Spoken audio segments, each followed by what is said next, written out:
회복과 구원의 과정, 회복과 구원의 과정이라는 제목으로 하나님의 말씀 증거하겠습니다. 씨를 뿌리고 또 그 열매를 얻기 위해서는 기르고 가꾸는 과정이 반드시 필요합니다.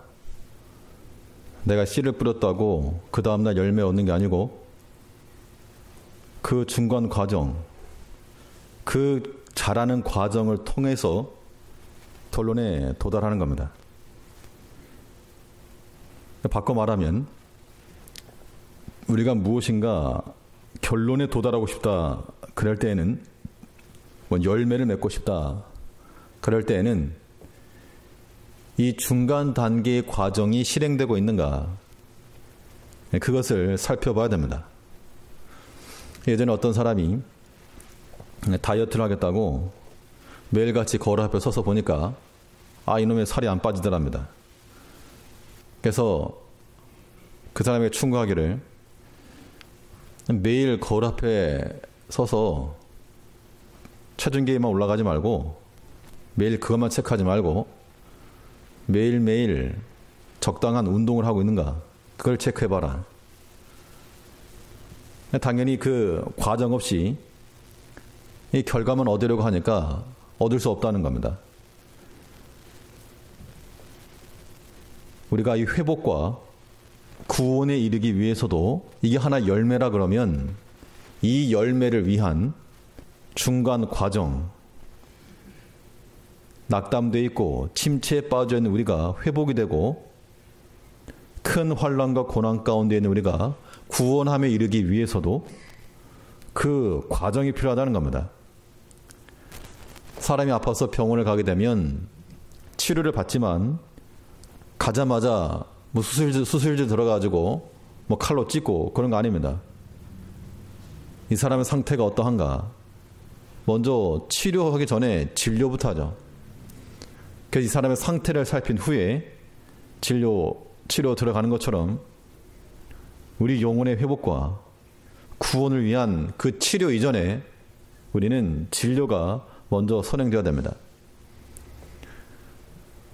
우리 보통 결과적인 것만 결론만 얻으려고 하지 그 과정은 생략하려고 하는 그런 오를 범하기 쉬운데 그 중간 과정을 잘 체크하는 것이 성도의 지혜일 겁니다.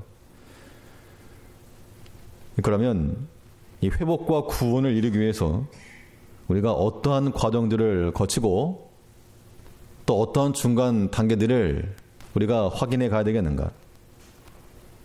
오늘 본 말씀을 통해서 살펴보도록 하겠습니다. 첫 번째로 이 회복과 구원을 이루기 위해서 반드시 통과해야 될 그 과정이라고 하는 것이 무엇인가 하면 말씀의 접근이라고 하는 겁니다.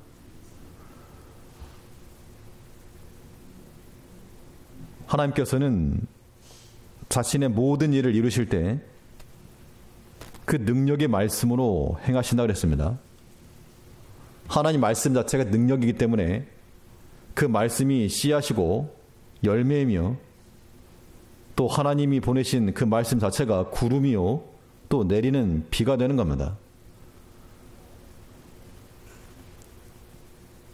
이 말씀의 능력이 나타나기 이전에 하나님께서는 말씀을 먼저 보내시는데 그 말씀을 받는 것이 우리가 회복되고 구원에 이르는 길이 되는 겁니다.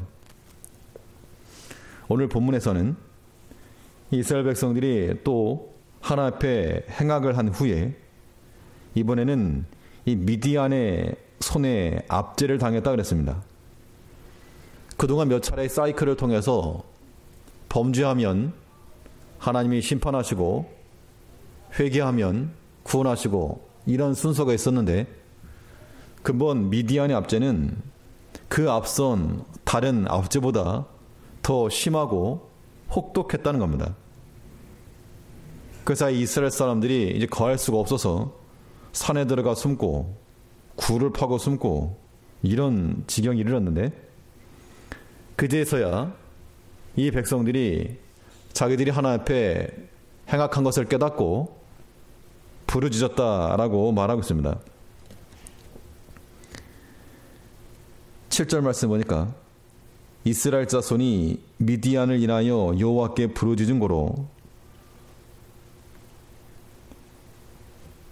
그 과정 가운데서 고난과 고통 가운데서 자기 자신의 행악함을 깨닫고 부르짖었다는 겁니다.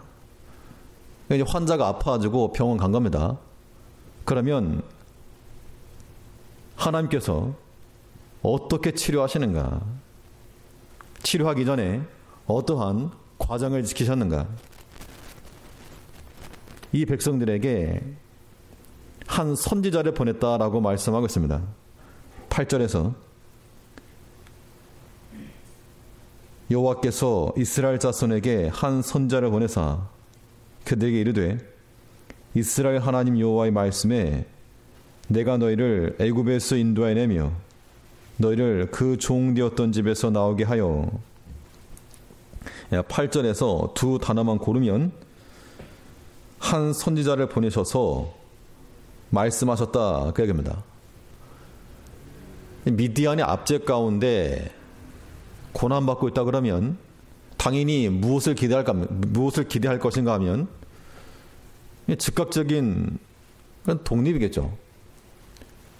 능력 있는 누군가 나타나가지고 이 미디안을 압제해서부터 우리를 건져내고 그 모든 순환과 아픔에서 회복되는 것을 기대할 터인데 하나님께서는 그들의 원대로 그렇게 행하지 않으시고 아무런 힘도 없는 이 미디안의 칼과 압제 가운데서 건져낼 실력이 없는 한 선지자를 보내서 그들에게 말씀하셨다는 겁니다.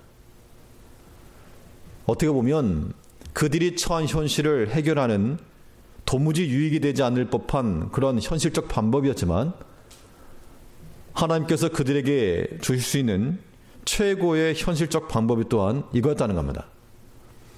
그러니까 우리가 여러 가지 일들을 당해서 지금 당장의 문제가 급하더라도 그거 먼저 해결하려고 하지 말고 내게 들려주시는 하나님의 말씀을 들어야 됩니다. 이것이 우리로 하여금 회복하게 하는 길이요 구원에 이르는 길이라는 겁니다. 예외가 없습니다. 내가 꼭 무슨 죄를 짓지 않아도 마찬가지예요. 지금 이 본문에서는 여호와 앞에 행악을 하였던, 그래서 심판 가운데 하나님의 진노 중에 있었던 그들을 하나님께서 부르짖었을 때 한 선지자를 통해 말씀을 주시고 그 말씀을 인하여서 회복시켜 주었다면 우리가 어떤 큰 행악을 지지 아니하였어도 우리는 하나님 말씀 듣기를 힘써야 됩니다.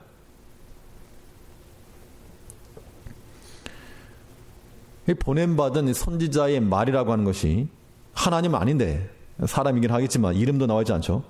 한 선지자의 말이었지만 그 선지자의 말에 청종하는 것이 곧 하나님의 뜻을 순종하는 것이었다는 겁니다. 우리는 이러한 원리들을 잘 이해하셔야 됩니다. 하나님께서 능력이 없어서가 아니고 그 과정으로서 선지자를 보내시고 또 우리가 들어야 될 말씀을 주시는 겁니다. 그 말씀을 듣고 순종하면 복이 있는 것이고, 그렇지 않고 고집 부리고 나가면 하나님의 심판이 더 날카로워지는 겁니다. 그래서 우리는 이 말씀에 대한 자세를 통해서 하나님 섬기는 그 자세를 확인하는 겁니다. 하나님을 섬긴다라고 하는 것이 어디에 드러나는가? 말씀에 대한 태도에서부터 나타나는 겁니다. 사람의 말이라고 하는 것에 그 사람의 인격이 있고 믿음이 드러나는 것과 같이 하나님 말씀에 대한 태도와 그 반응, 여기서부터 우리는 하나님 경외함을 확인하는 겁니다. 하나님을 경외하는지, 하나님을 잘 섬기는지 어떻게 알 수 있는가? 딱 보면 아는데 말씀에 대해서 어떤 태도를 가지고 있는가? 그거 보면 다 나온다는 겁니다. 큰 틀에서 보면 말씀을 대하는 두 가지 자세가 있겠죠.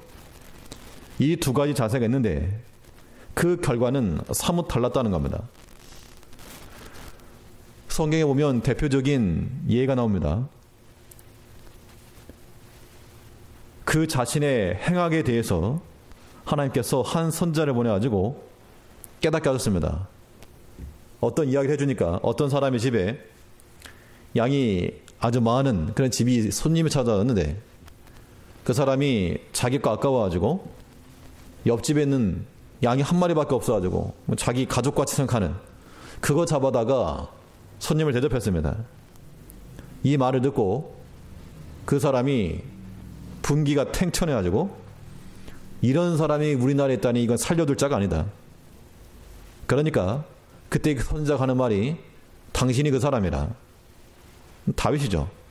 다윗이 바세바 사건 이후에 그가 물론 회개했지만 이 한 선지자 나단 선지자를 통해서 보내셔서 다윗의 행악함과 이 잘못된 걸 드러내줬습니다. 당신이 그 사람이라. 이 지적을 당하였을 때 다윗이 거기서 깨닫고 애통하며 돌이켰습니다. 그러니까 그 가정 가운데 그 개인의 삶 가운데 구원과 회복이 왔다는 겁니다. 하나님 말씀에 대해서 순종하고 받아들이면 그게 유익함이 있고 반대의 경우도 있습니다. 반대로 또 한 왕이 있었는데요. 이 사람의 이 왕 이름은 아마샤라고 하는 왕입니다. 그러니까 이제 에돔을 살육한 후에 전쟁에 승리한 거죠. 전리품들을 가지고 왔는데 그냥 전리품만 가지고 온 게 아니고 그 나라 사람들이 섬기던 우상까지 가지고 왔습니다. 그러니까 우상을 가져와가지고 전리품으로 그걸 섬기니까 하나님께서 또 선지자를 보내셔가지고 여기도 이름이 없습니다. 한 선지자를 보내셔가지고 그거 합당치 않다라고 말하니까 그 말을 들은 이 왕이 혹은 그 주위에 있던 신하들이 듣고 회개하고 돌이킨 게 아니라 이놈이 누가 너를 왕의 모사로 삼았느냐 더 맞기 전에 그 입 다물라 하고 그 선지자의 전한 말을 받지 않았다는 겁니다. 오늘 본문의 내용과 상통하니까 여기 한번 찾아보시죠. 역대하 25장입니다. 역대하 25장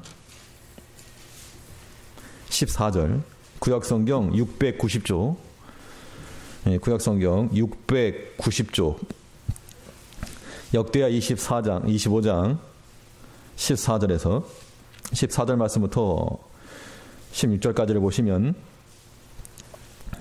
25장 14절에 아마샤가 에돔 사람을 도륙하고 돌아올 때 세일 자손의 우상들을 가져다가 자기의 신으로 세우고 그 앞에 경비하며 분향한지라. 그러므로 여호와께서 아마샤에게 진노하사 한 선자를 보내시니 나아가 가로되 저 백성의 신들이 자기 백성을 왕의 손에서 능히 구원하지 못하였거늘 왕은 어찌하여 그 신들에게 구하나이까 하며 선자가 오히려 말할 때 왕이 이르되 우리가 너로 왕의 모사를 삼았느냐나 그치라 어찌하여 맞으려 하느냐. 선자가 그치며 가로되 왕이 이 일을 행하고 나의 경고를 듣지 아니하니 하나님이 왕을 멸하시기로 결정하신 줄을 아노라 하였더라. 아마샤라고 하는 왕이 행악을 해왔을 때 하나님께서 선자를 보내셔가지고 이거 책망하셨다는 겁니다. 그는 그 말을 듣고 자기 행실을 깨닫고 돌이켰더라면 구원을 얻었겠지만 그렇지 않고 누가 왕의 모사를 삼았느냐 어찌하여 맞으려느냐 그 경고를 듣지 아니하니까 이 선자의 말이 하나님이 나를 보내가지고 당신에게 명을 했지만 당신이 듣지 않는 걸 보니까 하나님께서 멸망시키기로 작정하신 줄을 내가 알겠다. 그걸 갔다는 겁니다. 여기서 이제 선지자의 역할은 끝난 겁니다. 하나님과 우리 사이에 독대인데 그 중간 과정에서 약간의 힌트랄지 하나님의 말씀을 전달해 주는 것 뿐인데 결국 하나님 앞에서 우리 자신이죠. 하나님께서 우리에게 권하시고 명하실 때 때로는 듣기 싫더라도 우리 하나님의 말씀은 선택적으로 듣는 거 아닙니다. 듣고 싶으면 듣는 거 아니고 때로는 불편한 말씀이 있을 겁니다. 때로는 괴로운 말씀도 있을 것이고 또 이거 뭐 나 들으라고 하는 소린가 그런 말도 있을 수 있지만 분명한 것은 하나님께서 우리 양심에 대해서 고하시는 거니까 인간적인 생각을 버리고 우리가 하나 앞에 통회하고 자기 죄를 돌이키고 그러면 살 길 없겠지만 이 아마샤와 같이 대적하는 마음을 가지고 하나님의 경고를 듣지 않으면 결론은 이겁니다. 하나님이 당신을 멸망하기로 결정하신 줄 내가 알겠노라. 그러므로 우리는 하나님 말씀에 대해서는 그 어떠한 말씀이라도 내게 주어지는 그 말씀에 대해서 하나님이 내게 주시는 것이라 생각을 하시고 그 말씀 가운데 듣고 깨달아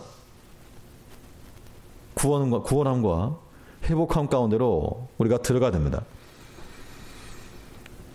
그러면 내가 가만히 있는데 하나님께서 오셔서 말씀하시는가?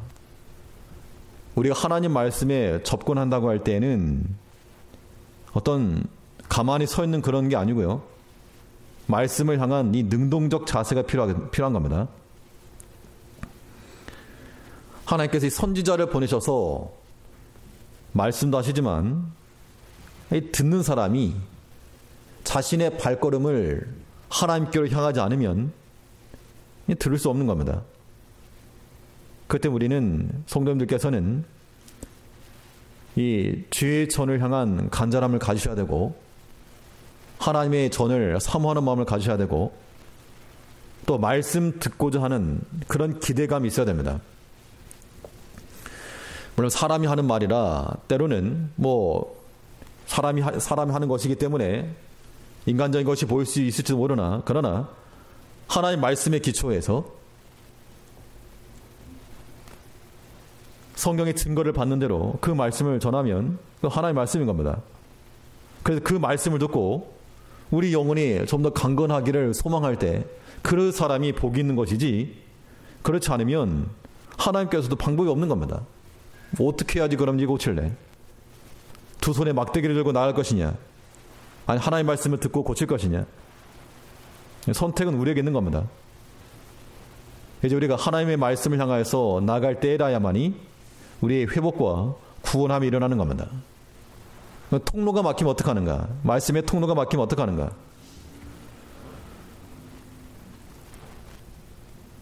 이 성막에 보면 이 성막 안에 등대가 나오죠. 등대. 우리 계시록에도 보는 것처럼 바닷가에 있는 등대 말고 촛불입니다. 촛불, 촛대. 7개의 관이 7개로 연결되는 겁니다. 이 관이 어느 하나라도 막히면 불이 붙지 못하는 겁니다. 이것이 의미하는 바 우리가 하나님과의 그런 관계에서 막히고 하나님의 말씀이 막히고 들어오지 않으면 뭐가 막을지 모르는 거죠. 내 욕심이 막을 수도 있고 그 욕심 가운데 빠진 사람은 아무리 말해도 듣지 못하는 경우가 많습니다. 욕심 때문에 그럴 수도 있고 혹은 관계 때문에 그럴 수도 있고 혹은 사람의 고집 때문에 그럴 수도 있고 어떤 경우는 다 알아요. 알지만 이 자존심 때문에 굽히지 않는 겁니다. 그런 경우도 있죠. 그런 것 때문에 하나님의 말씀을 듣지 못하고 그 말씀을 막아버린다 그러면 탈은 본인이 감당하는 겁니다. 사람의 몸에서도 하다못해 작은 혈관, 정말 그 눈에 보이지도 않는 그 작은 혈관 하나만 막혀도 사람의 생명이 위협이 되고 아무튼 막히면 아무튼 큰일 나는 겁니다. 하나의 말씀이라고 하는 것은 우리 인생의 생명길로 가는 징검다리 같아서 내 생각과 의도와 다르다고 해서 무시하지 말고 나보다 더 탁월하신 그 하나님의 능력을 신뢰하는 마음으로 우리가 그 말씀의 길로 전진해 나가야 됩니다. 그러니까 우리는 하나님의 말씀을 많이 들어야 됩니까? 조금 들어야 됩니까? 유치한 질문이죠. 우리는 하나님의 말씀에 대해서 자주 접하고 많이 접하고 그래야 됩니다. 하나님의 말씀이 언제 어떻게 어떤 모양으로 우리에게 다가올지 모르고 또 반대로 내게 꼭 필요한 말씀이었는데 놓쳐버리게 되면 그것은 우리 영혼의 손해인 겁니다. 하나님께서 몇 시간들마다 하나님의 기록되어진 말씀을 통해서 우리에게 교훈하시고 권면하시고 경직하기를 원하시는데 하나님 이 자리를 우리가 경히 여긴다 그러면 합당치 않은 겁니다. 그래서 우리는 언제나 말씀 있는 곳에 나도 있다. 하나님의 말씀 있는 곳에 나도 거기 있다라는 그런 생각으로 말씀을 향하여서는 능동적인 마음으로 가까이 나가는, 그래야지 말씀을 듣죠. 그래야지 내 행악과 내 형편과 내 상황 가운데서 내 간구하는 기도에 대해서 응답하신 하나님의 목소리를 들을 거 아닙니까?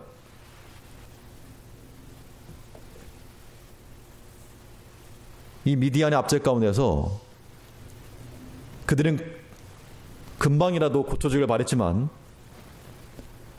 한 선지자를 통해서 말씀하시고 그 말씀부터 먼저 들어라. 이것이 하나님께서 우리를 향하여서 제시하시는 그러한 치료의 과정인 줄 알고 우리가 하나님의 말씀을 듣는 것과 읽는 것과 그 순종하는 것에 게을리하지 아니하고 힘써 행할 줄 아는 하나님의 백성들 되어야 될 줄 압니다.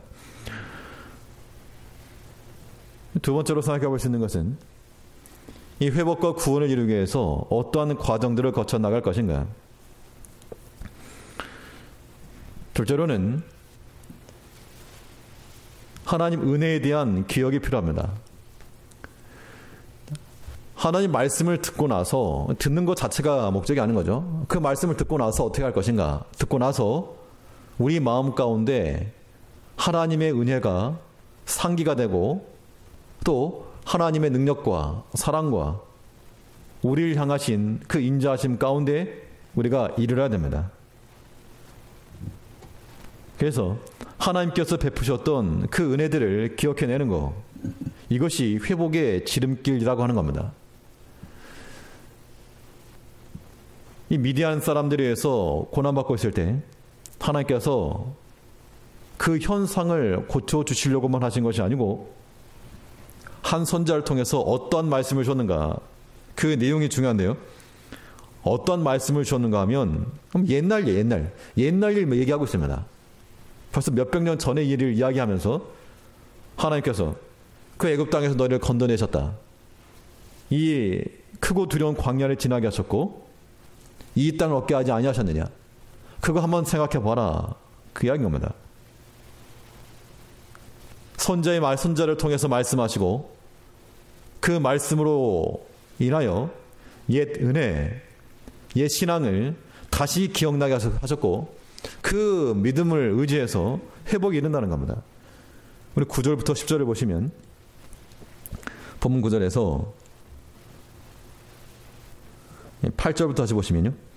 여호와께서 이스라엘 자손에게 한 선지자를 보내사 그들에게 이르되 이스라엘 하나님 여호와의 말씀에 내가 너희를 애굽에서 인도하여 내며 너희를 그 종되었던 집에서 나오게 하여 애굽 사람의 손과 너희를 학대하는 모든 자의 손에서 너희를 건져내고 그들을 너희 앞에서 쫓아내고 그 땅을 너희에게 주었으며.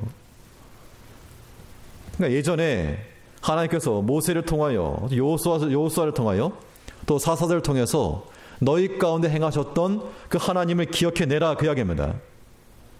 우리가 회복될 수 있는 길은 다른 것에 있지 않고 참으로 우리 인생 가운데서 내 삶 가운데서 나와 함께 하시고 나를 지켜주시고 나를 구원해내셨던 그 하나님을 기억하는 것이 있다는 겁니다. 우리가 심히 곤란한 상황 가운데 처했을지라도 하나님께서 그날, 그 지난날 어떻게 나를 도우셨는가, 그거 한번 기억해 보면 그 하나님이 죽었는가, 그렇게 나를 도우시고 지키셨던 그 하나님의 능력이 쇠해졌는가, 그렇지 않다는 겁니다. 그러니까 우리가 처한 시험과 고난을 이겨낼 수 있는 가장 현실적인 방법은 하나님께 받던 은혜들을 다시 한번 기억하는 겁니다. 현실 타령만 할 게 아니라는 겁니다. 그러니까 우리가 우리 마음 가운데 그 하나님의 은혜의 계수에서 하나님의 은혜가 힘이 큰 것을 기억해내야 됩니다. 그럼 하나님께서는 계속해서 이것만 말씀하시는가? 애굽에서 나온 거, 광야 지난 거, 그거밖에 없는가? 그거밖에 없는 것이 아니고 그 하나 보면 다 알지 않느냐? 이 큰 은혜를, 큰 능력을 하나님께서 행하셨는데, 아니 애굽에서도 건져내신 하나님께서 미디안에서 못 건져내시겠느냐. 그러니까 믿어라, 그 얘기인 거죠. 하나님 향한 신뢰, 하나님 향한 기대, 하나님께 대한 순종함과 청종함, 그 마음을 이끌어내시기 위해 원하는 것이 하나님의 뜻이라는 겁니다.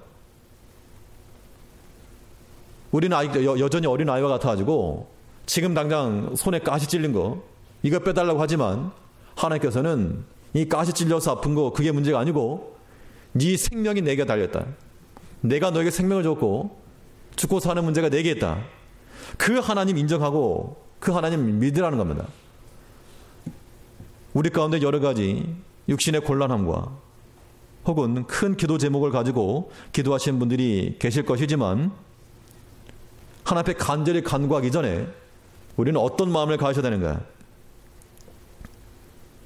사람의 생명도 하나님께 있고 우리의 먹고 마시는 문제도 하나님께 달려있고 또 모든 관계의 문제도 하나님께 있다. 그 믿음 전지하에 구해야 됩니다. 그거 하라고 하나님께서 선지자를 통해서 말씀하신 거죠.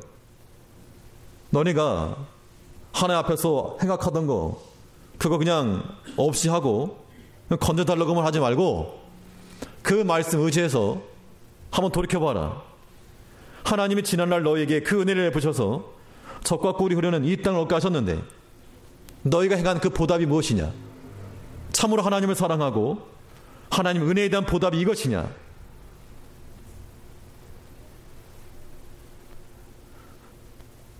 우리가 하나님을 사랑하고 그 뜻대로 행한다는 것은 내가 원하는 거 다 들어주셔야지만이 정의로우신 하나님이 아니라는 겁니다. 이제 우리는 우리 행악한 것들을 살피고 또 우리에게 원하시는 하나님의 마음을 기억을 하고 또 나를 지키시고 보호해주셨던 그 하나님의 은혜와 사랑을 추억해낼 수 있는 것, 그러면 거기에서 우리에게 새 마음 생기는 겁니다. 하나님 한 분으로 다 되니까 하나님께서 자기 자신의 행하신 큰 일을 보여주신 겁니다. 그래서 우리는 하나님의 은혜가 차곡차곡 쌓여서 그것이 우리에게 한 걸음 한 걸음이 되고 그것이 우리에게 또한 구원에 이르는 길이 되는 겁니다. 그럼 안시성 전투라고 하는 그 기록에 하면 그 성을 넘기 위해서 이 공성전이라고 그 성보다 더 높은 토산을 쌓아주고 공격하려고 그랬죠. 물론 그 공격은 실패로 끝난 것으로 알려져 있지만 우리가 이런 공성전을 편다 그러면 이건 이기는 길이 되는 겁니다. 실수만 하지 않으면.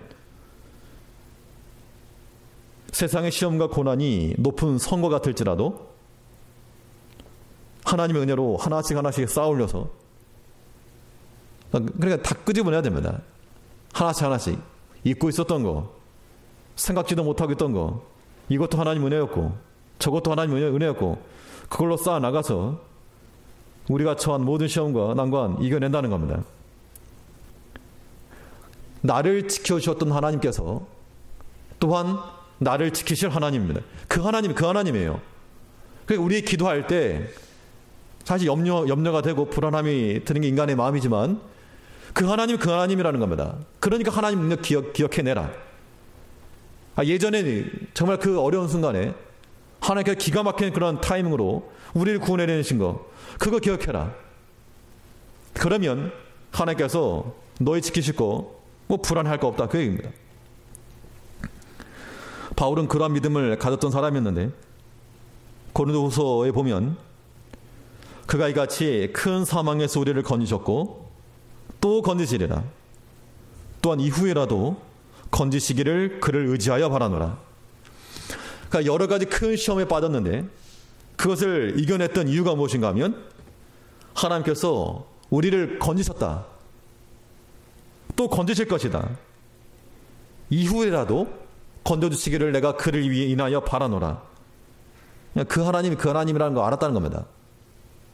이제 우리 삶 가운데서 하나님이 약해지지 않으셨습니다.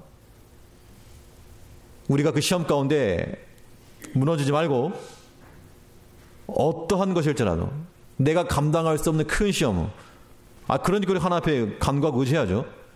그럴 때 하나님 앞에 원망하거나 우리가 마치 그런 어린 아이같이 그런 거 말고 구원의 능력이 하나님께 있음을 믿고 여전히 나를 사랑하시고 나를 위하시는 육신의 부모라 그래도 자식에게 좋은 걸 줄 알거든. 하물며 하나님께서 그 사랑하는 자녀를 좋은 거 주지 않겠는가.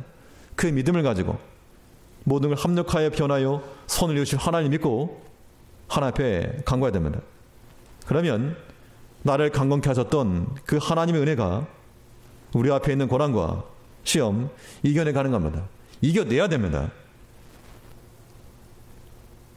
하나님의 크신 은혜를 기억하여 우리를 회복하고 구원하기 원하시는 그 하나님의 그런 중간 과정, 하나님의 은혜를 기억해낼 줄 아는 우리 믿음의 백성들 되셔야 되겠습니다. 마지막으로 이 구원과 회복에 이르기 위해서 또 어떤 과정을 거쳐 나갈 것인가.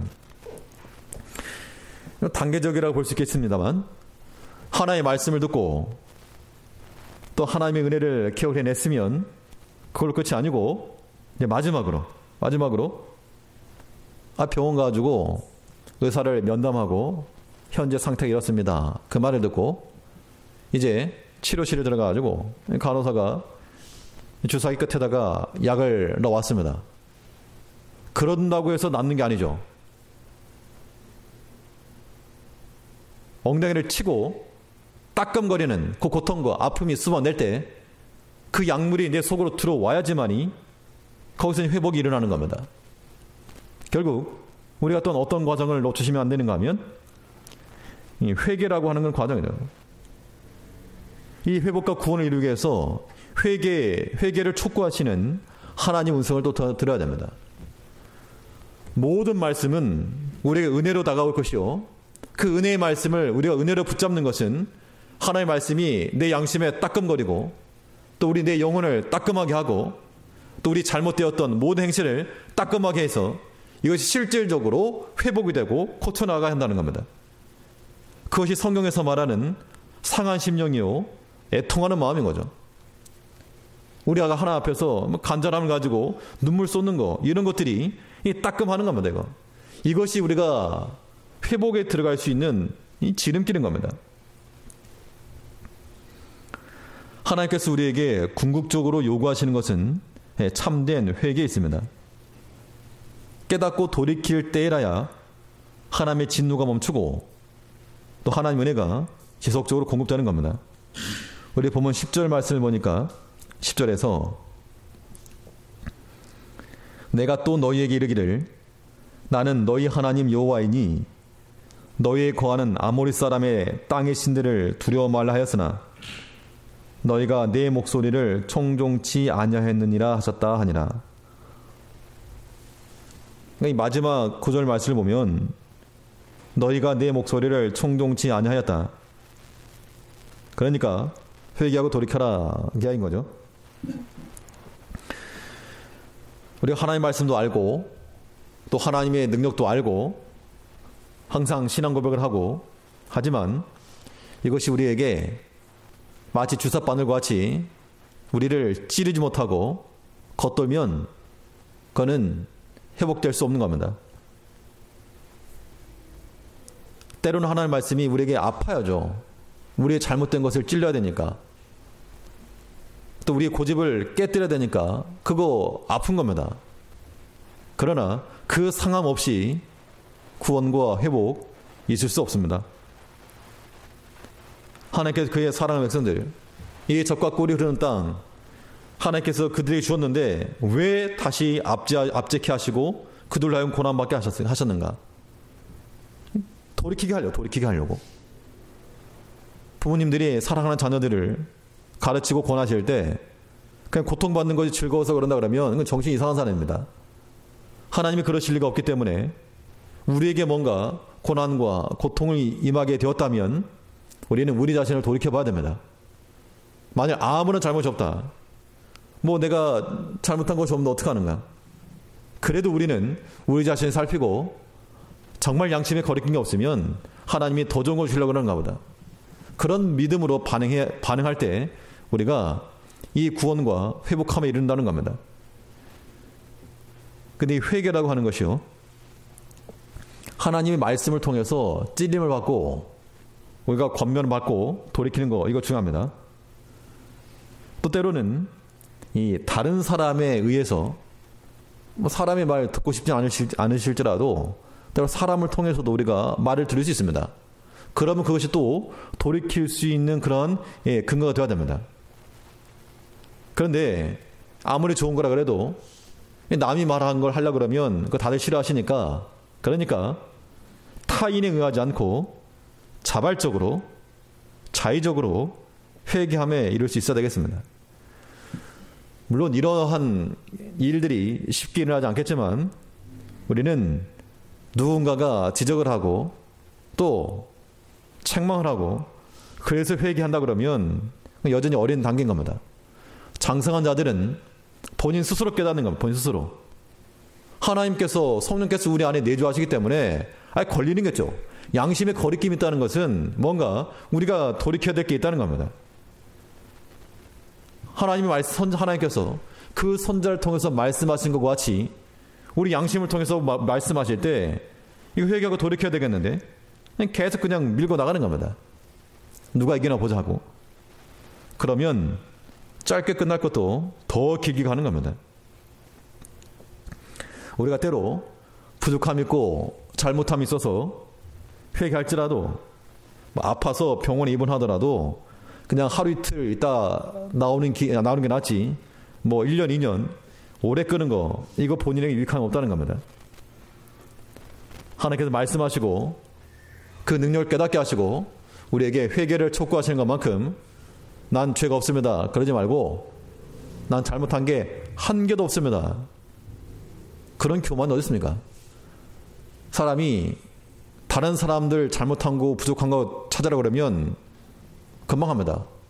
자기 자신에 대해서 찾으라 그러면 난 부족한 게 없는데, 그러면 하나님 기뻐하지 않는 겁니다. 도리어 다른 사람에게 손 하나를 가리켰으면 나에게는 네 손가락이 나에게 오는 겁니다.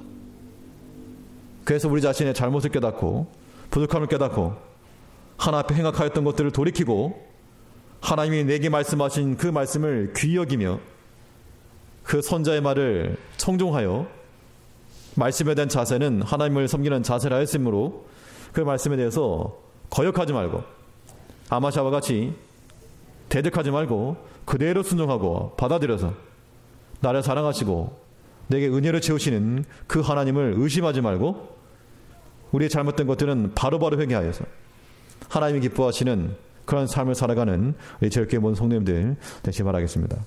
예, 기도하겠습니다.